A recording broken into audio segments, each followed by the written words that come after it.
আজকে আমরা সন্ধ্যায় একটি নতুন নাস্তা খেলাম। তো এই নাস্তাটা অনেকটা পেডিসের মতো দেখতে, খেতে স্বাদও অনেকটা ওইরকম, কিন্তু এটার নাম ড্যানিশ।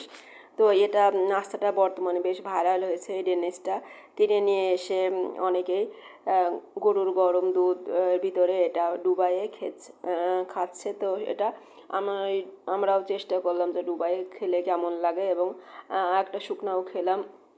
তো ডুবাই খেলে যেটা লাগে সেটা আমরা দেখলাম যে টেস্টটা অনেকটা লাচ্ছা সেমাইয়ের মতো, আর শুকনাটা খেতেও বেশ ভালোই লাগলো। পেডিসের মতো স্বাদ, তো দুইটা দুই রকম স্বাদ। একটা দুধের ভিজানোটা লাচ্ছা সেমাইয়ের মতো লাগলো, আর যেটা শুকনা সেটা পেডিসের মতো লাগলো।